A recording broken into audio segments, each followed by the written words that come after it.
Hello, my name is Josh Daeche, and today we are joined by two-time defending state and panhandle champion, head women's basketball coach, Greg Franklin. Coach, thanks for joining us. Thanks for having me, Josh. Coach, the team won state championship on Saturday against arch rival Northwest Florida. You defeated them for the third time this year. Can you take us through the game? Well, I thought that at the first of the game we did a very good job, established ourselves on both sides of the ball. I looked up at one point, I think they had 2 points with about 10 minutes to go in the half. That really got us started. It kick-started us, taking them out of what they wanted to do. And then there was some ticky-tack fouls, some nickel-dimers that really kind of, catapulted them into being back into the game. I thought we were at a situation where we really could have ran them out at one point. But, to their credit, they have great players and they have really good coaches, and they found a way to get back into the ball game. And to our credit, we kept making plays and kept doing what we had to do to make sure we were on top by a comfortable margin. Coach, before we talk about Evelyn's performance, let's talk about some of the key players that helped you out last week. Kendra Martin had a huge game against Central Florida. Kind of set the tone with our perimeter players. I think she had 23 the first night. Sue was very consistent through the whole tournament. Of course, she draws a lot of attention, and that gives Kendra some open opportunities. It gives Anna great lanes to get to the basket, which she did this week and played very, very well. Janisha Lindsay, the calming effect on our team that she had, not turning the ball over very much. I'd venture to say she probably didn't have but a handful of turnovers in those 3 games, and we put that ball in her hand, 80 to 70% of the time, and she was being our primary ball handler. So that's fantastic on her part. Of course, Rose had a good tournament, defensively in the last game against Wallen. I go into halftime, and I told her, I said, you eliminate her on the glass and eliminate some of her touches, we'll be fine. I go in halftime, Wallen had 1 rebound and 0 points. And that's Rose. I mean, Rose doesn't have to score to impact the game because she does so many things, without the ball in her hand. I mean, she gets 50-50 balls religiously, deflections, changing other teams' passing lanes, pressuring the ball, coming up the floor, hawking it hard, where the other team at last 10 minutes, 5 minutes, they're worn out. She's just like the Energizer Bunny, though. She's still going. Coach, your team shot about 40% in the 3 games from the field. It was very good from the foul line. Were the shots that they were taking shots that you worked on in practice, and were you pleased with the shot selection? It's kind of ironic you bring that up. We were just talking about changing our basketball. We played with the rock the whole year long, and then we get to the state tournament, we play with the Spalding ball, which is totally different. But it's one of those things where our kids adjusted. Now, some of the other teams didn't adjust so well. I watched a lot of teams had some shooting woes, big time. And I know those kids are good shooters. We do a lot of shooting, pre-practice, post-practice, to groove our shots. That's something that I've learned over time. That we can run all kinds of sets, and we can be looking like we're efficient offensively, but if the ball doesn't go through the hole, then it really doesn't matter what you run. So we do a ton of shooting drills. Coach, Evelyn Occator shattered records last week. She finished the state championship with 27 points and 29 rebounds. In her 6 games at the state tournament, she had over 100 rebounds. What can you talk about? What can you say about Evelyn? Evelyn, like I say all the time, she's just a good a person she is a ball player, and she's an unbelievable ball player. In the past 11, 12, 13 games, I think it's been one of those things where, we've had her averaging 20-20 for the last 11, 12, 13 games. So it doesn't surprise me. The 29 rebounds, I mean, she was getting low 20s, but the 29 rebounds that she got, that's unbelievable. I know she set a single game record the night before. Then I think she broke that the next night. So I think she had 24 the night before, and then she had 29 the next night rebounds. So that's unbelievable. Coach, Evelyn's a special person. She grew up in Nigeria. She wasn't around the AAU circuit. How much do you think that's helped her stay focused on not getting the exposure so many of these kids get at an early age? Well, it's one of those things where I know she's now gotten herself a lot of exposure and people are watching her, and you know, that's great for her. But I really and truly think that, you know, her best basketball is ahead of her. So the exposure and things like that's great. But I'm just looking at it in terms of her basketball down the line, what she can do with the basketball, a vehicle for life, taking care of her, you know, financially for life. And I know we all don't want to talk about that, but you know, she's the type of player that's going to make really good money playing professionally, barring injury or anything like that. But there again, though, I mean, she's a special kid, special player, and she deserves all the special things that are going to happen to her. Coach, you've been around the game a long time. You played at Austin P. Have you ever been around a player that puts up those type of numbers on a consistent basis? No, I was just on the phone with my college roommate. He works kids out up in Clarksville area, around the Kentucky area, and we were talking about it. Of course, he watches a lot of the films and everything else on us, and I don't think I've ever had a kid coaching men or women that you know, is that special, that has that many gifts. I say this all the time. I get a kid and they have tremendous athleticism and their skills here. She's just now starting to creep up and meeting her athleticism. Now, her athleticism has changed somewhat in the last 2 years because she gained 19 pounds of muscle over the summer, you know, bench pressing 240 pounds. So her athleticism is still going up, whereas her skill is starting to meet it just a little bit. I see her every game, you know, getting more and more poised inside, actually, you know, taking her time, playing slow but fast. Those things you talk to about post players, and you know, chest up, chin up, finishing strong up, you know, having better touch. I think she hit a 3 last game. She hit a couple 15-footers. That's been part of the shooting stuff we do, and she's added that to her arsenal because she works so hard at her craft. Coach, is there a player, male or female, that you could see that you've seen dominate a sport and a game the way she did? No, I've never seen anything like it, you know, at any level. You know, 29 rebounds is unreal.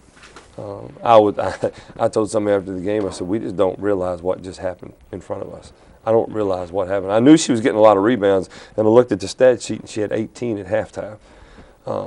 So I'm sure that Tam went back and said, please, somebody box her out in the second half, because I thought every time the ball went up, she was getting the rebound. I mean, whether it was offense or defensive side of the ball.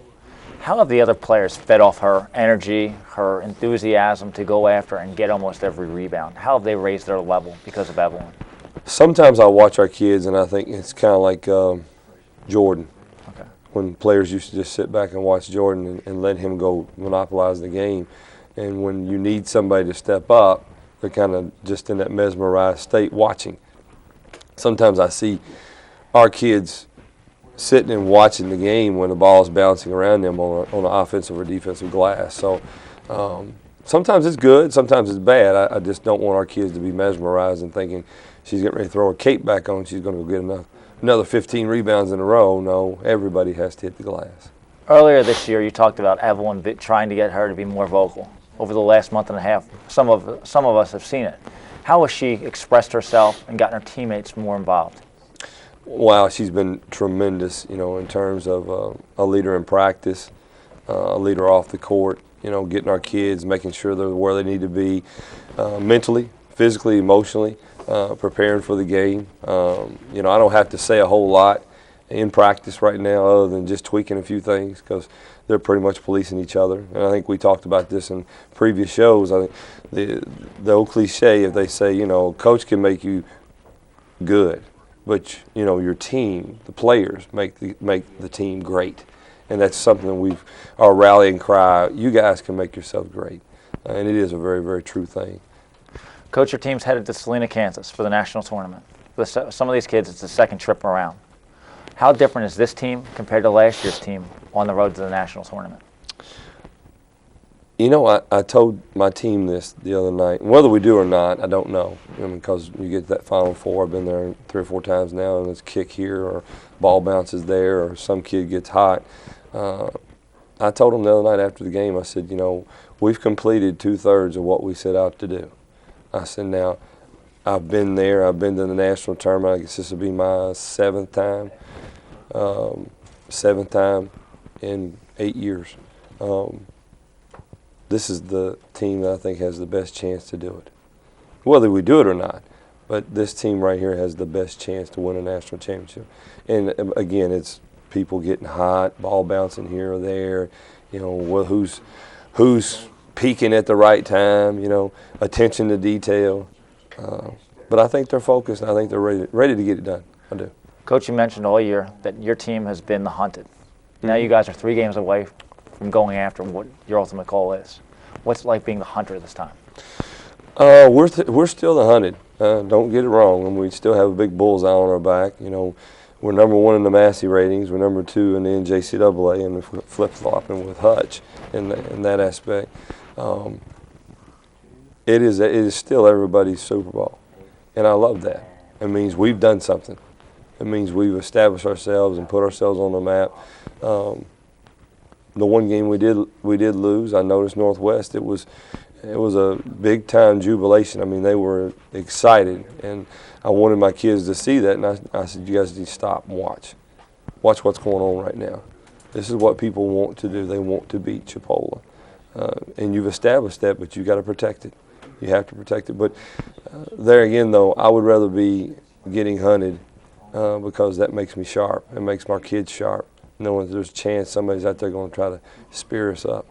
How will this week's practice leading up to the national tournament be different from the weeks prior? Well, we'll go in the next 2 days, and we're going to do a lot of skill stuff and shooting. We'll still get into the weight room for 4 times this week. We leave Saturday. We'll fly out of Pensacola. Do you know who you're playing at? We don't know who we're playing right now. They should be out this afternoon sometime. There again, though, it doesn't matter. I mean, it doesn't matter who you play. To me, other than I got to go scout somebody. I got to go watch film and figure out what I need to take away from them and what we're going to be able to do well against them. But the first couple of games, I mean, you got to be very prepared watching film. But after that, you're going to see everybody a couple of times that you're going to get to play. Who are some of the teams that will be out there playing? Well, of course, Northwest got a bid yesterday. Very proud of them. Very, very worthy. I say this all the time. I've watched a lot of film on a lot of teams in the country. That Northwest team is really good, and they're really well coached. And I'm proud and pleased for Tam to be able to get the head coaching job permanently. She deserves it. Did that just happen? A couple, 3 weeks ago, okay. They announced that. And that whole staff has done well over there, considering the adversity they've been through. But, Hutchinson, Kansas, they got a really good player in Purcell. Trinity Valley, they got a good player in Spears, Jasmine Spears out of Mississippi. Watched her a lot when I was coaching at State. I saw where Central Arizona won their region again. And Eastern Arizona had been winning, all the games out there, and then Central sneaks up on them and gets a W. Tyler will be out there. They've got a nice ball club. South Georgia Tech won the other night. He's got a nice ball club. He does a nice job, Coach Frey. So there'll be some very formidable opponents, but we're looking forward to the challenge. We've done all of our homework, dotted our I's, crossed our T's, submitted our work. Now we're in the discussion. Let's get it done. Coach, 2 teams at Chipola have won national championships, both in 2007, the baseball team and the softball team, respectively. How nice would it be to add a 3rd team? Well, we also have a national championship in golf as well. Oh my! I don't want to leave that out. But we're looking to try to be that 4th team to come back with the big trophy. And I'm excited. I think this group has been fun to coach. I know they try me at times, but they've been fun. They've been a lot of fun. There's a lot of different personalities on this team that mesh together pretty well. And I'm sure you've watched, Josh, you've been down to the gym. I get a little fiery every once in a while, but I've enjoyed it for the most part this year. But the biggest thing right now is, like I said, we've got ourselves to the point where we're able to play for the ultimate goal, and there's a lot of teams out there right now that don't have this opportunity. We do have an iron in the fire, if you will, to be able to get it done. Coach, as always, we wish you the best of luck. Note that Chipola Nation will be watching. For the Coach's Preview Show, my name is Josh Daeche. Until next time.